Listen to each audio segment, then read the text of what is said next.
పేదరికం లేని సమాజం కోసం P4 సర్వే అని చెప్పి ఏపీ ప్రభుత్వం ప్రజల పర్సనల్ డేటాని సొంతం చేసుకుంటోందా?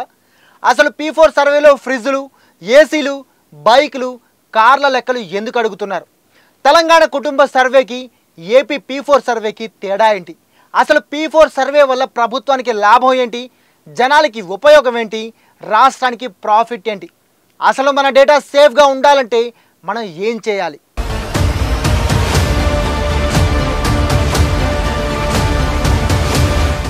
ఇప్పుడు ఆంధ్రప్రదేశ్లో ఎక్కడ చూసినా P4 సర్వే గురించి మాట్లాడుకుంటున్నారు.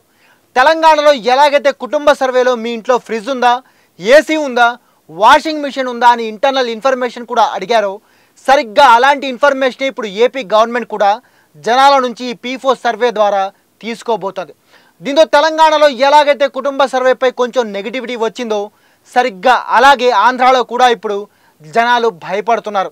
అసలు మీకు మా ఫ్రిడ్జ్లు, ఏసీలు, బైక్ల డేటా ఎందుకు అంటూ రివర్స్ అవుతున్నారు. అయితే అసలేంటి P4 సర్వే?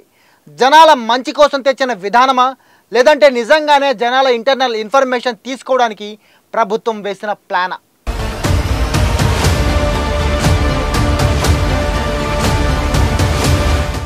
తెలంగాణలో కుటుంబ సర్వే మొదలుపెట్టినప్పుడు జనాల్లో ఒక చిన్న భయం.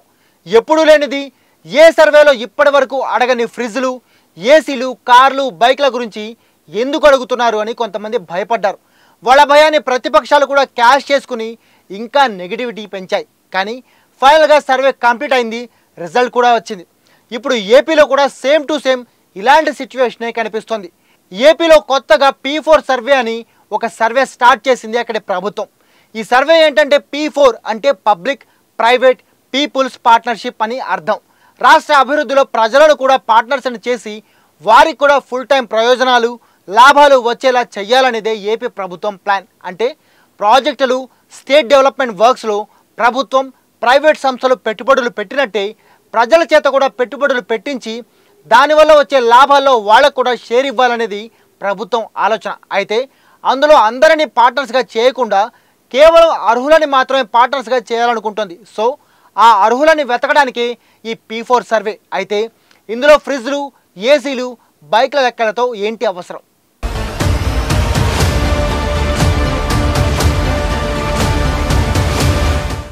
ముందుగా మనం అసలు P4 సర్వే అంటే ఏంటో చూద్దాం. ప్రభుత్వం చెబుతున్న దాని ప్రకారం ఈ సర్వే ప్రధాన ఉద్దేశం పేదరిక నిర్మూలన. రాష్ట్రంలో ఉన్న 20% మంది అట్టడుగు పేదల ఆర్థిక స్థితిగతులను పెంచడం, అలాగే ప్రజలందరికీ ఆరోగ్యం, ఆదాయం, ఆనందం 3 దొరికేలా చేయడం. ఈ సర్వే ఫిబ్రవరిలోనే మొదలైంది. ఫస్ట్ విడత సర్వే కూడా కంప్లీట్ అయింది. గ్రామ వార్డు స్థాయిలో జరిగిన ఈ సర్వేలో సేకరించిన డేటాని ప్రభుత్వం గ్రామ సభలు, వార్డు సమావేశాల్లో అనౌన్స్ కూడా చేసింది. ఇక మార్చి 8 నుంచి సెకండ్ ఫేజ్ సర్వే మొదలైంది. ఈ సర్వేలో గ్రామ, వార్డు సచివాలయ ఉద్యోగులు ఇంటింటికి వెళ్ళి సర్వే చేస్తున్నారు. సర్వేలో జనాలు చెప్పే డేటాని ఒక యాప్లో నమోదు చేసుకుంటున్నారు. 10 రోజుల పాటు అంటే మార్చి 18వ తేదీ వరకు ఈ సర్వే జరుగుతుంది. ఇందులో మొత్తం 27 ప్రశ్నలు జనాలని అడుగుతున్నారు. వాటిలో ఇంపార్టెంట్ ప్రశ్నలు ఏంటి, కాంట్రవర్షియల్ ప్రశ్నలు ఏంటి ఇప్పుడు చూద్దాం.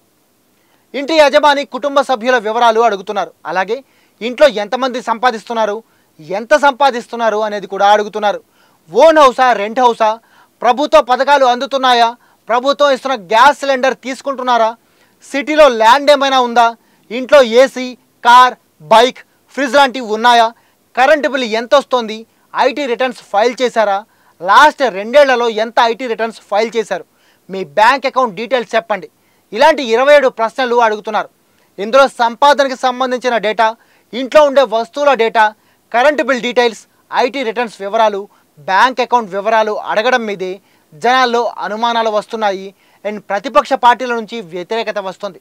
సర్వే పేరుతో మా పూర్తి డేటాని ప్రభుత్వం తెలుసుకొని దాని ద్వారా ఇప్పటి వరకు వాళ్ళకి వస్తున్న పెన్షన్లు, ఇతరత్ర పథకాలు రాకుండా ఆపేసేలా ప్లాన్ చేస్తుందని, అందుకే ఆస్తులు, వాహనాలు, కరెంటు బిల్లులు, ఐటీ పనుల వివరాలన్నీ అడుగుతోందని కొంతమందిలో అనుమానాలు ఉన్నాయి.